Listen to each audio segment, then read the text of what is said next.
Graças a Deus, meus irmãos, tudo bem? Vamos dar continuidade aos nossos estudos na carta de Paulo aos Filipenses. Nós já chegamos no último capítulo, nós já vencemos o capítulo 1, 2 e 3, vamos hoje iniciar o capítulo 4. O capítulo 4 é o encerramento da carta, tá? Então convido você a abrir a sua Bíblia em Filipenses, capítulo 4, nós vamos ver o verso 1, 2 e 3 hoje. Nós vamos ver apenas 3 versos, mas nós vamos ter algumas boas lições para tirar desses 3 versos. Nós vamos falar sobre o pastor prudente. Convido você aí a me acompanhar nessa leitura inicial do texto. Tá? O texto nos diz o seguinte: tá? Portanto, meus irmãos, a quem amo e de quem tenho saudades, minha alegria e coroa, permanecei assim, firmes no Senhor. Amados, suplico a Evódia e a Síntique que entrem em acordo no Senhor. E peço também a ti, meu verdadeiro companheiro, que as ajude, pois trabalharam comigo no Evangelho, junto com Clemente e com meus outros cooperadores, cujos nomes estão no livro da vida. Então o apóstolo Paulo faz aqui um fechamento. Como se você nos acompanhou desde a primeira aula, você viu que lá na primeira aula nós fizemos um panorama geral da carta e um panorama sobre o estilo de escrita, né? Sobre a carta, sobre como funciona a estrutura de uma epístola, de uma carta do mundo antigo. Nós falamos que ela tem uma apresentação, que ela tem a apresentação do autor, a apresentação do destinatário, o seu conteúdo, e normalmente ela tem um encerramento, ela tem uma conclusão, saudações finais, algum tipo de orientação final que é dado nesses últimos versos da carta. O capítulo 4 cumpre esse papel dentro da carta de Paulo aos Filipenses. E então, portanto, ele faz uma ligação com o assunto tratado nos capítulos anteriores. Por isso ele vai dizer, portanto, permaneçam assim, firmes no Senhor. Permaneçam assim como? Tá?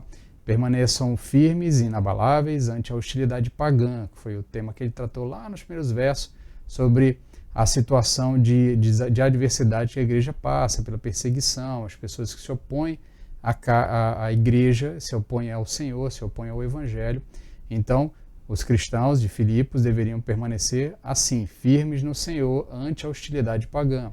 Também deveriam permanecer firmes no Senhor ante os cristãos meramente nominais, tais como os legalistas e os libertinos, que são outros dois problemas que o apóstolo Paulo vai tratar ao longo da carta. A questão dos legalistas, aqueles que diziam que era necessário não só confiar em Jesus Cristo, depositar fé em Cristo, mas também era necessário que eles também seguissem os ritos da lei judaica. Então o apóstolo Paulo vai trabalhar ali ao longo do capítulo 2 essa impossibilidade, essa desnecessidade de obedecer à lei judaica, especialmente para os gentios, porque para eles já não fazia mais sentido, já não havia necessidades, aquilo não tinha nenhuma ligação com eles, e a obra de Cristo na cruz é o suficiente para cobrir todas as exigências da lei. Tá? Então, nesse sentido, o apóstolo Paulo vai trabalhar, vai dizer, então permaneçam assim, firmes no Senhor, contra os legalistas, e permaneçam firmes no Senhor contra os libertinos, aqueles que nós trabalhamos semana passada, os inimigos da cruz, aqueles que entendem que, uma vez que foram salvos, né, ou supostamente salvos, eles não deveriam zelar por nenhum tipo de padrão moral de conduta, nenhum tipo de padrão moral, padrão esperado de conduta de um cristão. Nós vimos semana passada que o inimigo da cruz é aquele que coloca em primeiro lugar a sua satisfação pessoal, o que não é um padrão esperado do cristão. O tema geral da carta é essa questão de colocar o outro em primeiro lugar, né, ter o sentimento de Cristo, ter a atitude, o pensamento de Cristo. Por isso, os cristãos deveriam permanecer assim firmes no Senhor ante os impulsos de seus próprios corações pecaminosos. Tá? Então o apóstolo espera que a experiência contínua de sua fé no Senhor Jesus Cristo seja a fonte de poder para a realização de todas as coisas. Então ele espera que os filipenses, né, de uma maneira geral, olhassem para a sua experiência de fé, e essa experiência de fé lhes desse poder, lhes desse força, lhes desse condições para dar continuidade às suas realizações na vida cristã. Então, ele termina essa frase de ligação entre o capítulo 3 e o capítulo 4, ou melhor, entre o capítulo 1, 2 e 3 e a sua conclusão, no capítulo 4, e aí, ao longo também das frases ali, ele vai tratar, tá, com os filipenses, ele vai fazer uma série de elogios, né, tratamento bem fraternal, bem amoroso. Então ele vai dizer ali: meus irmãos, a quem amo e de quem tenho saudades, minha alegria e minha coroa. Então ele demonstra um apreço muito grande pelos filipenses. O apóstolo Paulo vai demonstrar um apreço muito grande, uma alegria e uma intimidade muito grande com aquela igreja. A gente sabe que ela é a primeira igreja que o apóstolo Paulo planta em território europeu, né, no continente europeu, quando ele atravessa para a Macedônia, né, porque o texto que é relatado lá em Atos. Então ele tem uma ligação com aquela cidade, com a igreja.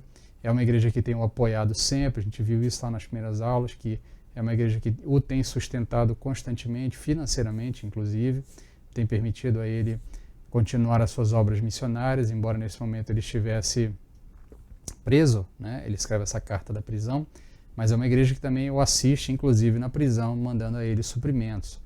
Então, o apóstolo Paulo tem um apreço, né? Ele tem ali um carinho muito grande pela igreja. Isso está expresso na forma como ele se dirige à igreja.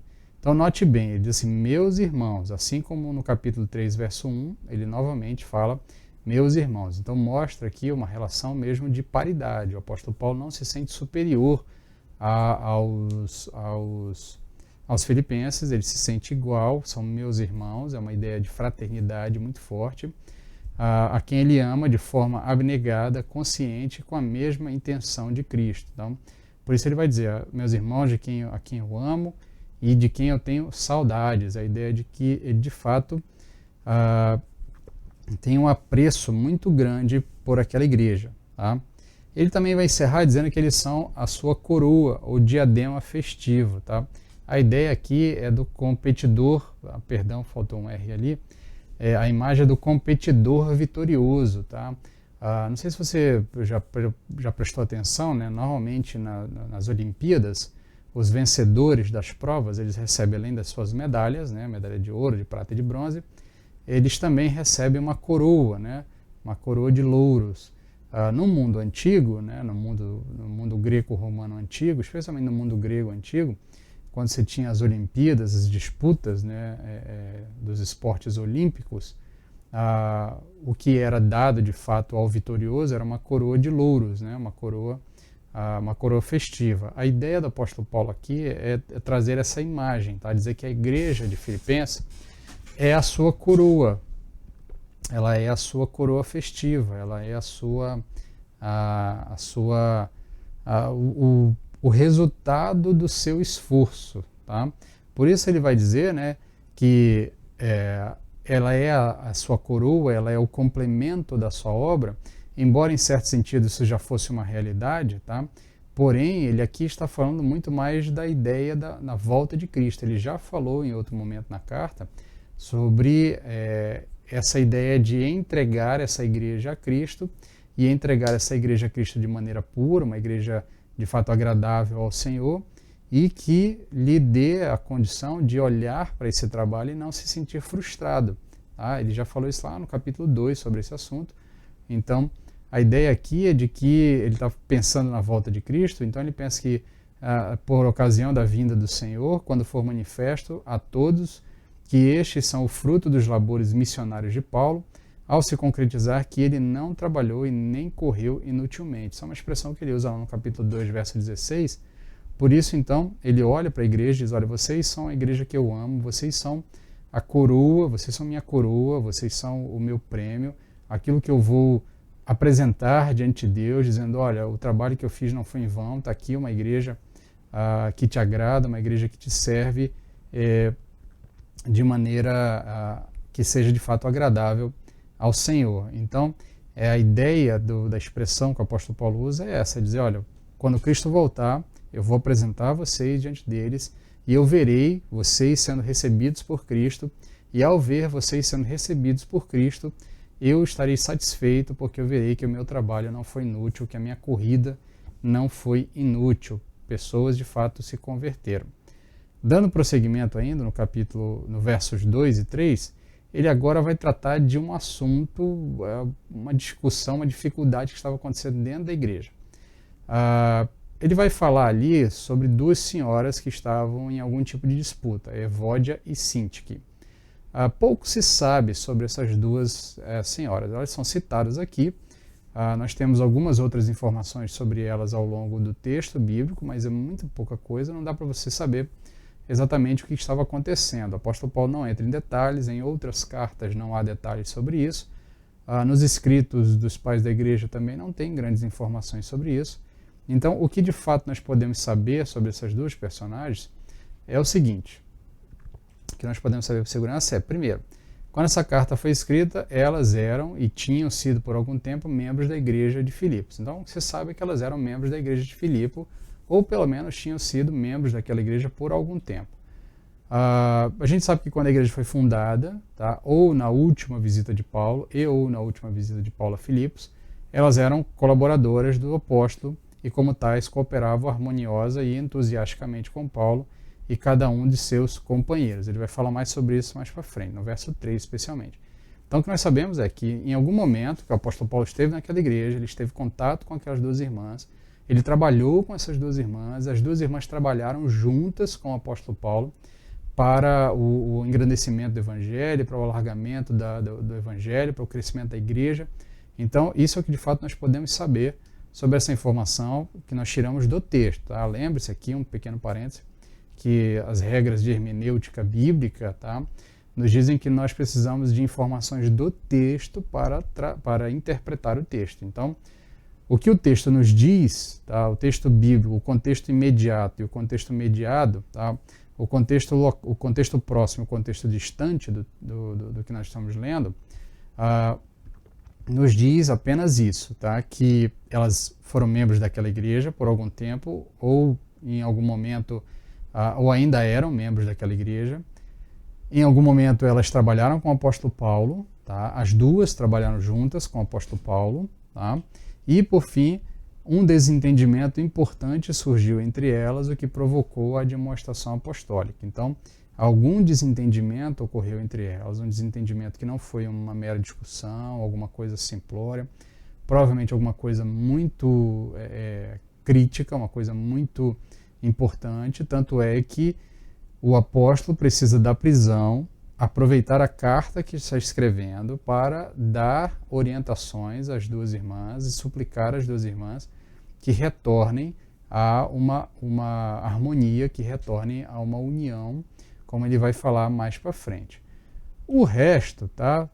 Ou melhor ainda, o último ponto que nós podemos saber é que, no entanto, né, elas são ainda objeto da solicitude e profundo amor cristão do apóstolo Paulo.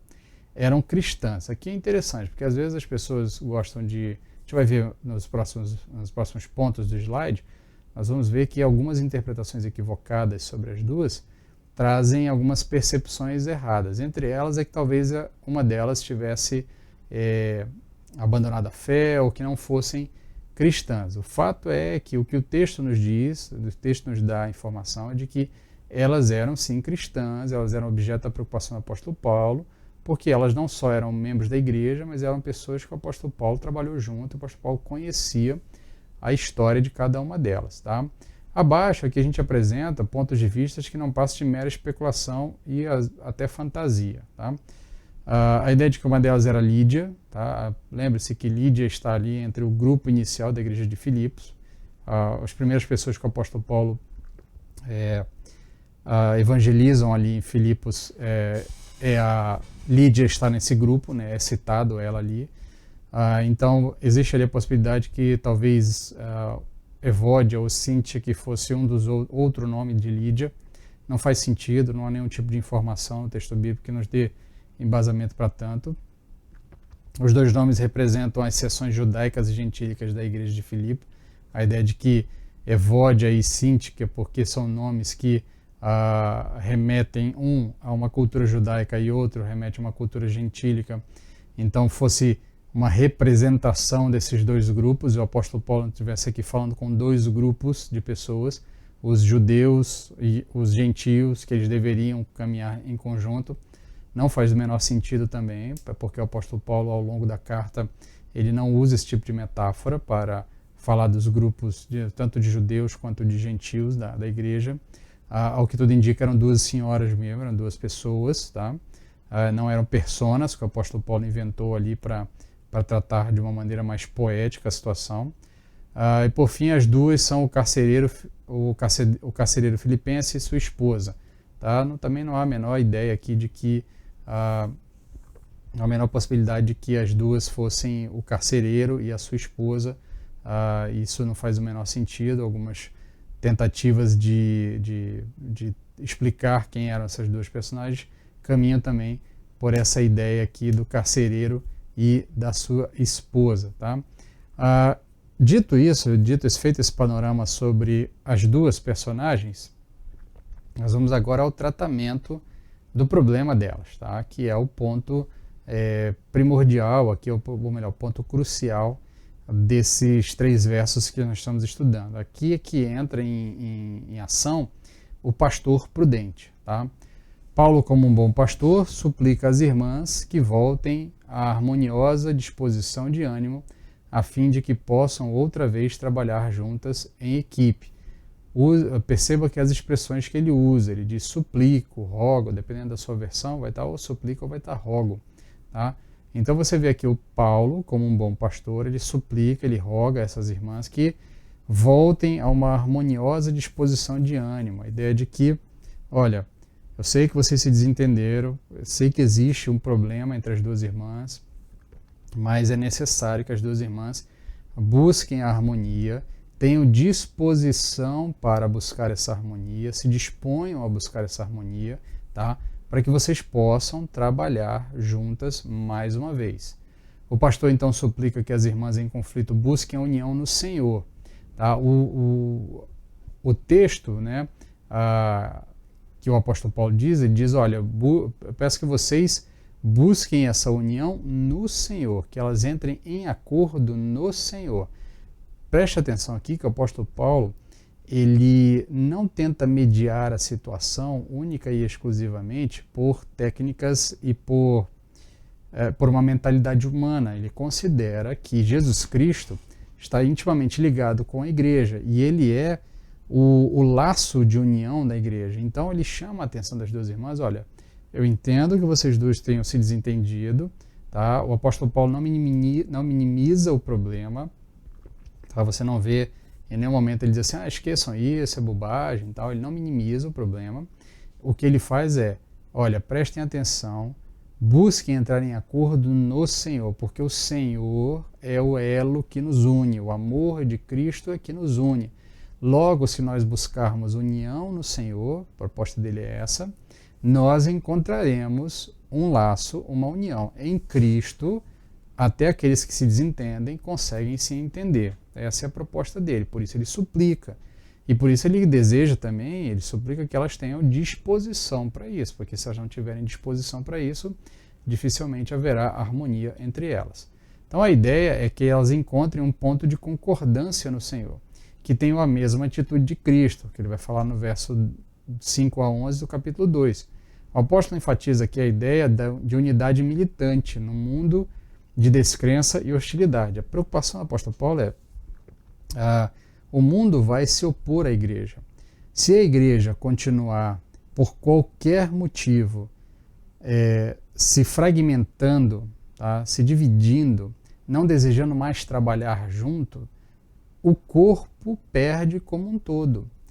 Tá? O corpo perde como um todo. Então o apóstolo Paulo, olha, eu peço que vocês considerem, ainda que vocês tenham algum tipo de desavença, algum tipo de desentendimento, eu peço que vocês considerem a possibilidade de continuar trabalhando juntas em prol do Evangelho. E onde é que vocês vão encontrar um ponto de concordância, um ponto de convergência? Na pessoa de Cristo. E aí olhem para o exemplo de Cristo, que ele falou no capítulo 2. Qual é o exemplo de Cristo? É aquele que não considerou a sua condição como preponderante, mas abrindo mão da sua condição, assumiu uma condição que não era sua para favorecer aqueles que não tinham condições de ter um encontro com Deus, de ter paz com Deus novamente. Por isso ele serve, tá? Ele é obediente até a morte de cruz.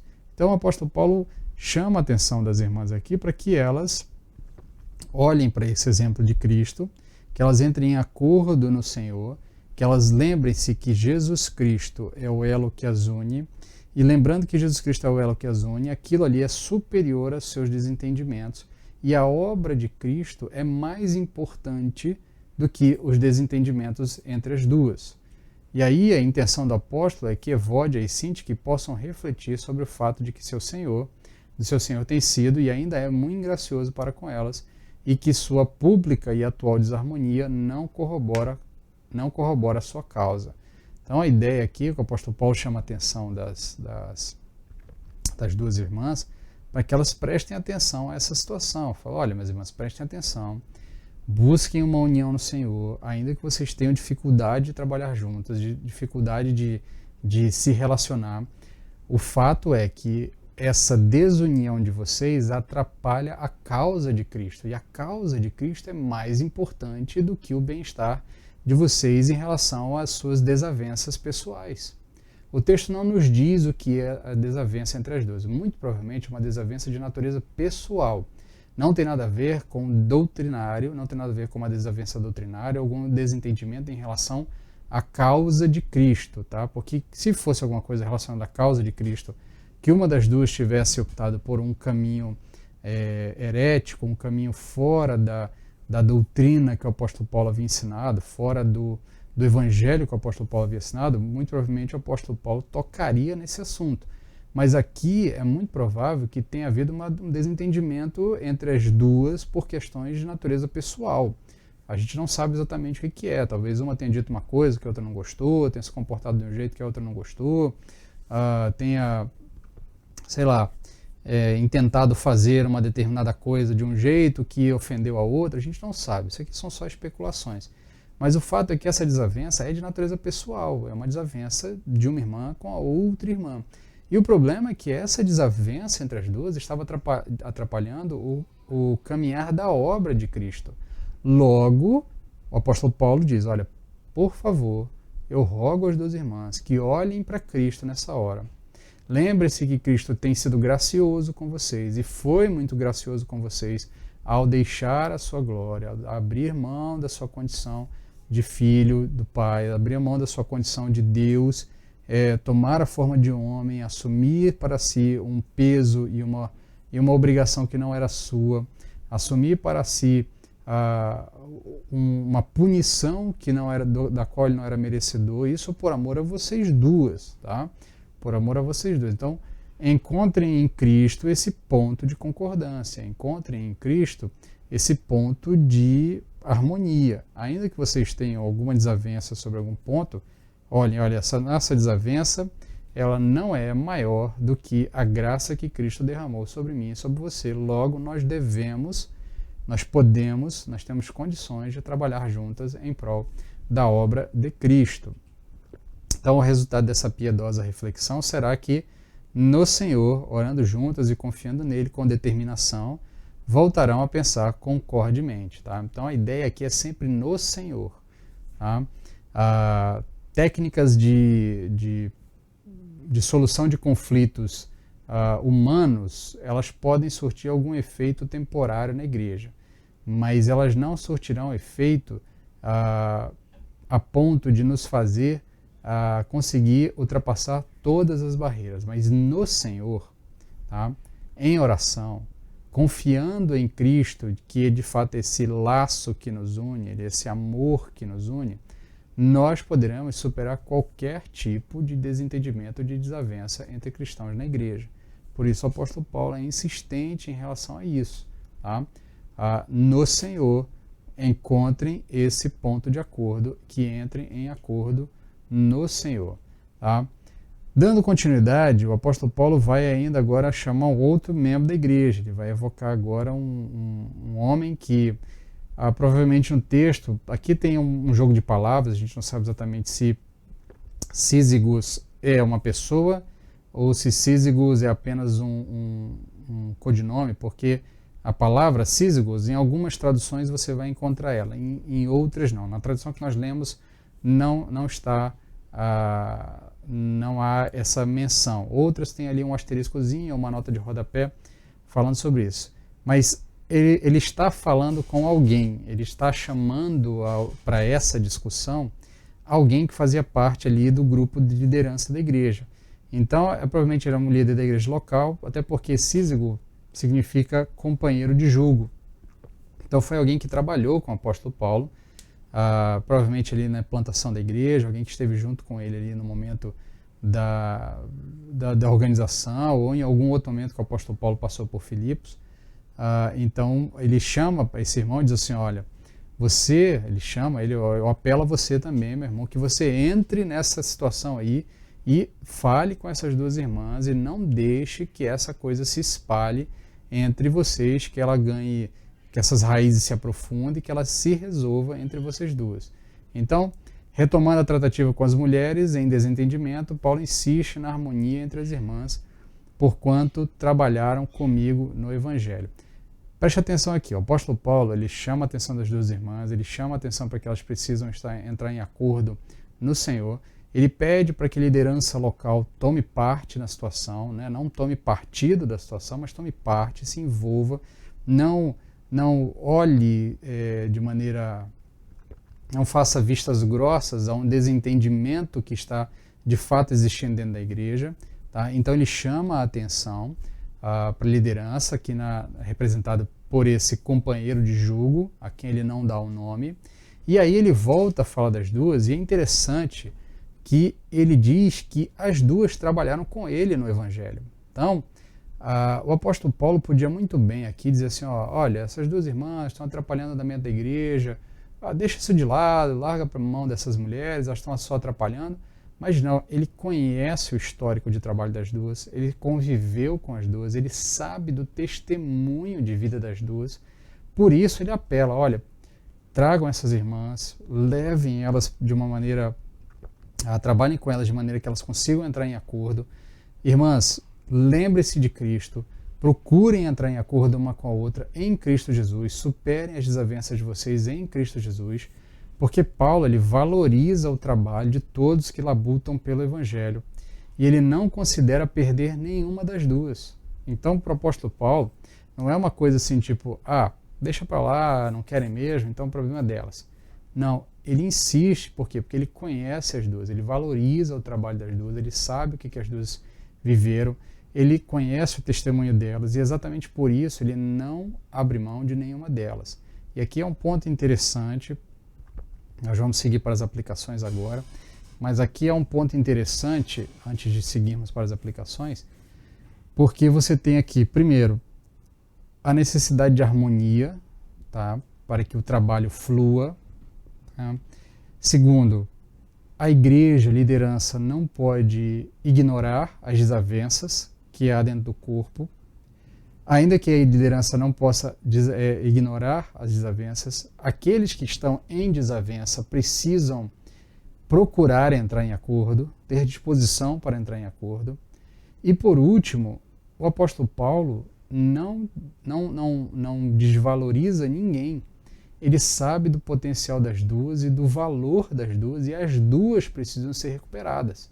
Muitas vezes, em desentendimentos dentro da igreja, em disputas, em guerras dentro da igreja, que na maioria das vezes não são por questões doutrinárias, na maioria das vezes são por questões de desentendimento pessoal, muitas vezes a gente acaba deixando alguém pelo meio do caminho.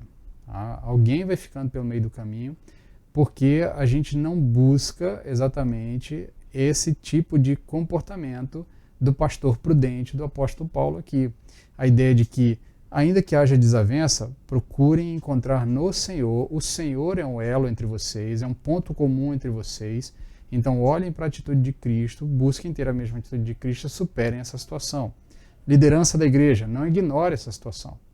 Participe, ajude, auxilie, trabalhe, busque ajudar as duas, as pessoas que estão em desavença, a encontrarem no Senhor esse ponto de acordo.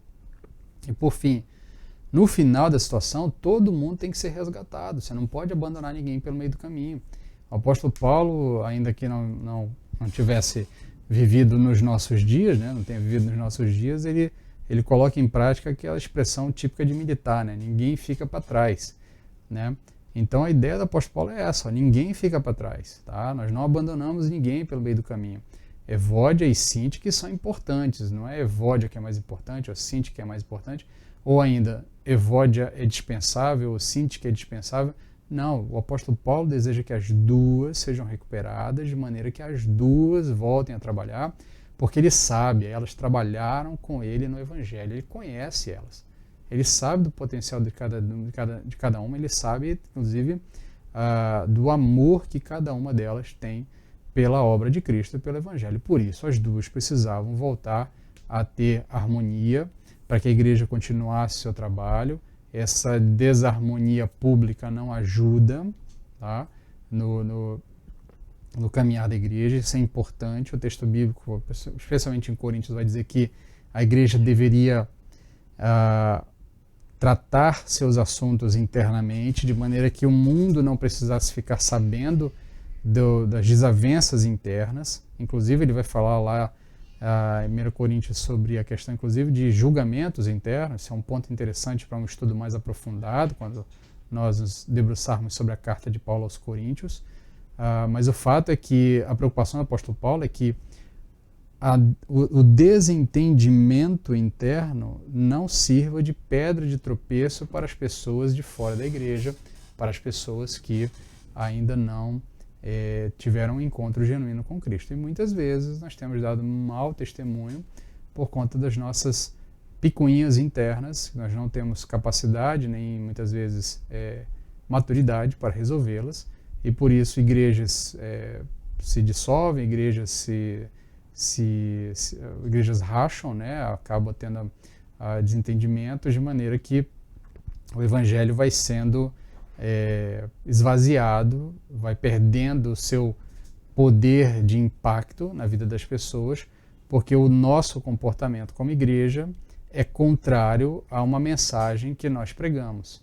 Então o apóstolo Paulo diz para as duas, ele apela para que as duas voltem a trabalhar em acordo, superem as suas desavenças, tá, em Cristo, pede para a liderança tomar parte daquilo, não ignorar aquela situação, e ele pede para que as duas sejam recuperadas, porque ele conhece o valor das duas e ele não pode abrir mão das duas, ou de nenhuma das duas. Tá? Caminhando para as nossas aplicações, nós vemos aqui o pastor prudente tendo duas ações. Primeiramente, ele busca o quê? Tá?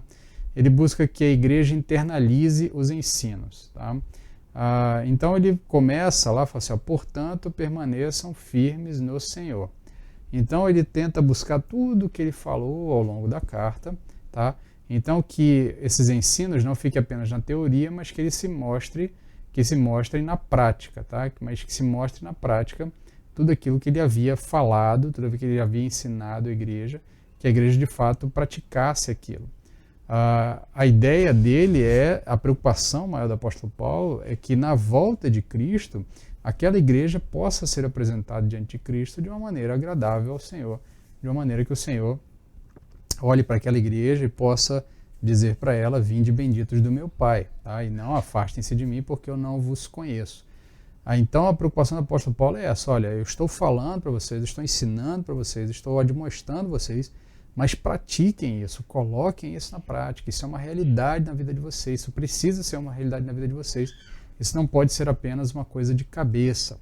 E aqui eu quero fazer uma ponte com a aula que nós demos entre um curso e outro. Nós falamos ali sobre bibliologia, falamos sobre a revelação, e nós lá dissemos que a revelação ela é imperativa para nós. O texto bíblico é imperativo. Se nós cremos que o texto bíblico é revelado por Deus, se nós cremos que o texto bíblico é palavra de Deus para nós, então o que tem no texto bíblico é ordem de Deus para nós, é vontade de Deus para nós.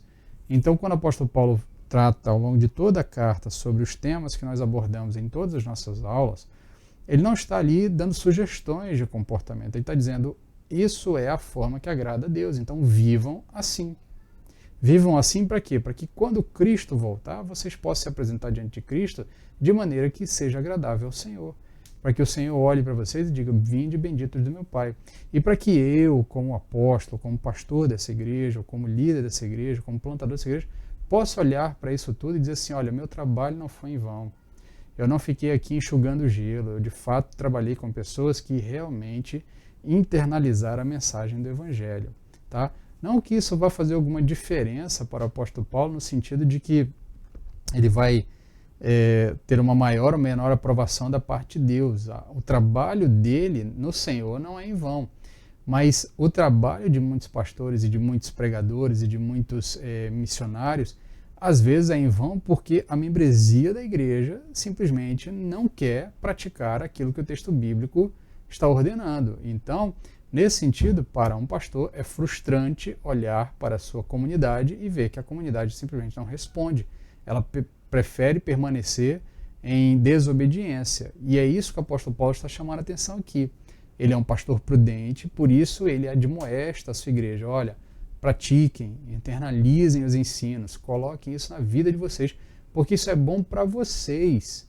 Para mim, vai ter uma satisfação de chegar na presença do Senhor e dizer assim: olha, Senhor, meu trabalho não foi em vão, está aqui a minha coroa, está aqui os meus louros, daquilo que eu fiz na terra. Mas, de qualquer forma, o apóstolo Paulo vai ser recebido pelo Senhor, porque ele foi um trabalhador, um obreiro que trabalhou com afinco pelo avanço do Evangelho para que a igreja se mantivesse, para que a igreja aprendesse e ouvisse a verdade do Senhor. A igreja precisa responder, a igreja precisa dar a resposta. Por isso o apóstolo Paulo prudentemente insiste com a igreja, chama a atenção da igreja, convoca a igreja para internalizar os ensinos. Por isso ele vai dizer: portanto, permaneçam assim, firmes no Senhor. Permaneçam assim, firmes no Senhor.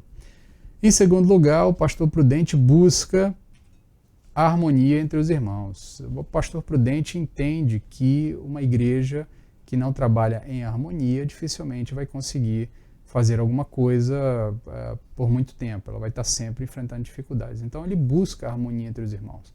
E ele busca essa harmonia entre os irmãos porque ele entende que existe uma causa que é superior a qualquer outro tipo de desarmonia entre nós. Ele entende que existe um ponto comum entre todos os cristãos que permite a harmonia, porque toda vez que nós olhamos para Cristo, para a obra de Cristo em nossas vidas, e nós olhamos para o que Cristo fez em nosso favor, nenhuma desavença entre os irmãos de uma igreja é suficiente para superar aquilo que Cristo fez em nosso favor. Então, por mais difícil que seja conviver com alguns determinados irmãos, pela forma como eles se comportam em algumas situações, pela forma como eles lidam com determinadas situações, com determinados assuntos, nada disso é maior do que o que Cristo fez em nosso favor. Então, a proposta é olhar para Cristo.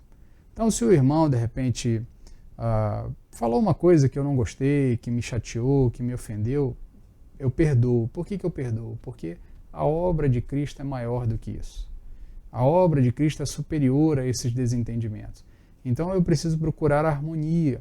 E o pastor prudente, como o apóstolo Paulo se apresenta nessa igreja, ele vai procurar essa harmonia, sempre apontando para o ponto de acordo, para o ponto de contato, para o ponto de harmonia, que é Cristo Jesus. Por isso ele vai falar no capítulo 2 da atitude de Cristo, e ele chama a atenção para que a igreja se mantenha firme no Senhor, permanecendo firme no Senhor, de acordo com a atitude de Cristo. Tá? As diferenças são possíveis, contudo, em prol do reino, as diferenças ficam de lado. Tá? É possível haver diferenças, é possível você gostar de uma música A, de uma música B, de alguém querer que de repente você tivesse uma atividade A, uma atividade B na igreja, e você acha que de repente a gente poderia fazer a atividade A de um determinado jeito, o outro achou que poderia fazer de outro jeito.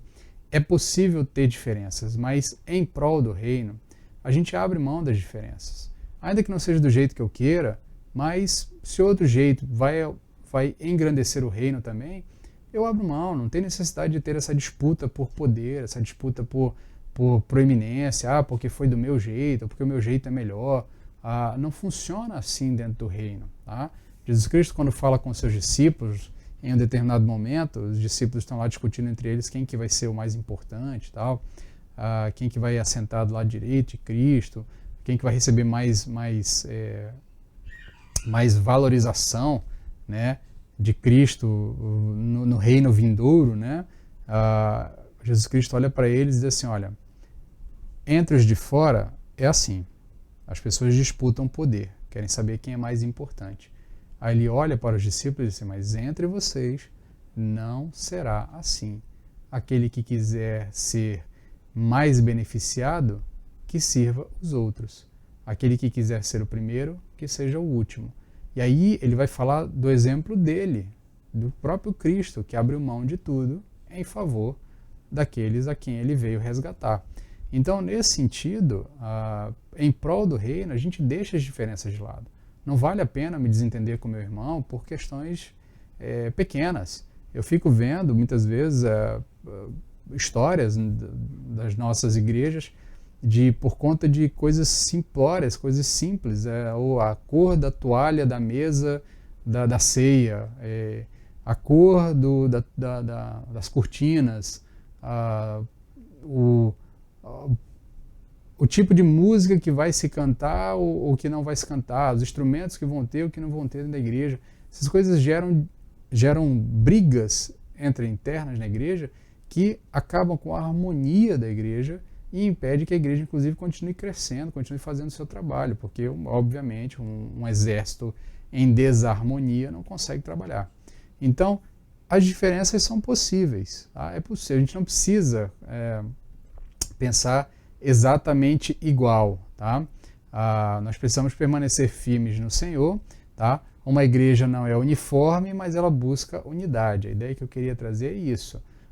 Você não precisa pensar uniformemente como todos na igreja, não precisa gostar do mesmo tipo de música, não precisa gostar das mesmas cores, não precisa gostar do mesmo tipo de decoração, não precisa gostar do mesmo tipo de atividades, você não precisa gostar do mesmo tipo de programação no sábado à noite, uma programação no domingo de manhã, uma programação no domingo à noite. Você não precisa gostar das mesmas coisas que todo mundo, mas você precisa estar em unidade com este corpo, com a igreja. Tá? Então, coisas que são triviais, tá? Coisas que são menores, a gente, em prol da unidade, você abre mão. Tem uma frase que eu gostaria de encerrar com ela, é uma frase que é atribuída a Santo Agostinho, né, o bispo de Hipona, há também quem atribua ele a São Tomás de Aquino, né? Então aí algumas discussões, mas uma dificuldade de determinar quem é exatamente o autor original da frase, mas de uma maneira geral é atribuído a Santo Agostinho, né, o bispo de Hipona. Ele vai dizer o seguinte, que diz que no essencial a unidade, na dúvida a liberdade, em tudo a caridade. Então a ideia que ele quer transmitir é que naquilo que é essencial nós devemos ter unidade. Naquilo que é trivial, naquilo que é possível ter algum tipo de discussão, você tem liberdade. Você gosta de uma música mais animada? Amém. Você gosta de uma música mais calma, mais clássica? Amém também. Muito bem. Você quer, de repente, mais luzes dentro da igreja? Você quer, de repente, um banco acolchoado ou quer uma cadeira? Amém. É possível haver desentendimentos sobre determinadas coisas. Você acha que, de repente, com o dinheiro da igreja, a gente deveria comprar um terreno ou então deveria investir em cestas básicas? É possível haver desentendimentos em relação a essas coisas, porque essas coisas são triviais, elas são negociáveis, a gente pode discutir, a gente pode conversar sobre isso, inclusive até uma proposta vencer e a outra ser derrotada e quem foi derrotado ficar realmente insatisfeito com o caminho que foi, mas o que não pode acontecer é não haver unidade. Se a proposta do meu irmão foi que venceu, a igreja preferiu seguir por esse caminho administrativo, sobre algum tipo de coisa mais trivial, amém, eu vou junto, eu não vou deixar de trabalhar junto porque não estão fazendo exatamente do jeito que eu quero, porque não estão fazendo exatamente do jeito que eu acho que tem que ser feito.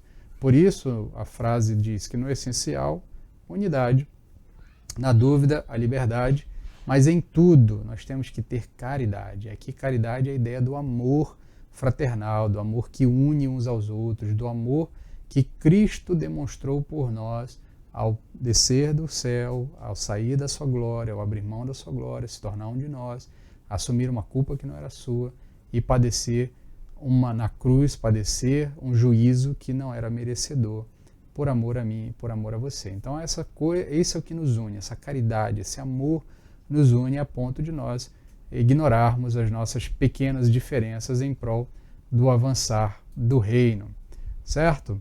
Então, meu querido, eu espero que você seja abençoado com esta lição de hoje, que isso internalize no seu coração e que nós possamos, de fato, buscar essa unidade na nossa igreja, superar as nossas desavenças, mantermos firmes naquilo que temos aprendido e aplicarmos em nossas vidas, praticarmos em nossas vidas aquilo que nós temos aprendido, certo? Eu vou, antes de orar para encerrar, eu quero dar alguns recados para você, quero convidar você para estar conosco no domingo à noite na nossa igreja, acompanhando a nossa série de mensagens, Eu Creio. Essa próxima mensagem vai ser Eu Creio em Deus. Nós vamos falar nessa mensagem sobre a doutrina da Trindade, então convido você a participar conosco. Se você é membro da igreja e não é do grupo de risco, você é convidado a estar presencialmente no templo, tá? Você não é membro da igreja e deseja estar também, nós temos lugares suficientes, até 30 pessoas, você pode participar conosco, lembrando que deve sempre guardar todos os protocolos, uso de máscara, higienização, aferição de temperatura antes de entrar na igreja. Tudo isso é necessário para que a gente possa ter culto presencial com toda segurança. Você que é membro da igreja e não pode participar presencialmente conosco porque é do grupo de risco, você pode acompanhar pelo nosso canal no YouTube, esse onde você está assistindo essa aula, ou pelo endereço ibopvh.com.br/ao vivo, ibopvh.com.br/ao vivo. Você pode acompanhar a transmissão do nosso culto por esses endereços informados, tá? No mais, a nossa programação segue normal, culto de quarta-feira via Google Meet, você é convidado a participar conosco, vai ser muito interessante, tem sido bastante interessante, os irmãos têm tido a oportunidade de compartilhar um pouco das suas vidas, o que está acontecendo, especialmente os irmãos que não podem participar presencialmente. Então você que é membro da igreja, desafio você a tirar ali 45 minutos, uma hora da sua quarta-feira, das 19 até no máximo às 20 horas, para estar junto com seus irmãos. É muito simples, só clicar no link, o link está à disposição no site da igreja, ibopvh.com.br, link do Google Meet, ou se você é do grupo do WhatsApp da igreja, você também pode facilmente receber o link todas as quartas-feiras, aí é só clicar, fácil. Você que é membro da igreja ou congrega conosco, que não faz parte do nosso grupo do WhatsApp, o link está na descrição desse vídeo, tá? Tem um link lá para você participar do nosso grupo, tá, do WhatsApp. Então é só clicar e você vai ser direcionado para o processo ao grupo do WhatsApp, certo? No mais, a nossa EBD continua todos os domingos às 10 da manhã, transmitidos aqui pela internet, pelo YouTube e pelo nosso site ibopvh.com.br/ao vivo, e os nossos cultos presenciais também. Vou fazer uma oração para encerrar e, se Deus nos permitir, domingo que vem nós continuaremos estudando a carta de Paulo aos Filipenses. Senhor, tem misericórdia de nós e ajuda-nos, Pai, a buscar a harmonia como igreja, a superar as nossas desavenças, superar as nossas dificuldades e entendermos que em Ti nós temos um ponto de contato, um ponto comum, um ponto de harmonia. Ajuda-nos, Pai, a internalizar os ensinos que temos aprendido, de maneira que isso possa se reverter ou se transformar em ações reais, em um comportamento real que Te agrada, Pai. Tem misericórdia de nós, guarda-nos, livra-nos de todo mal, abençoa os meus irmãos que estão ouvindo essa mensagem, essa lição, que eles possam ser abençoados por isso, por essa lição, de maneira que suas vidas sejam moldadas um pouco mais à imagem e semelhança de Cristo. Em nome de Cristo, em nome de Jesus, é que nós choramos. Amém. Amém, meu querido. Fique na paz e, se Deus nos permitir, até o próximo encontro.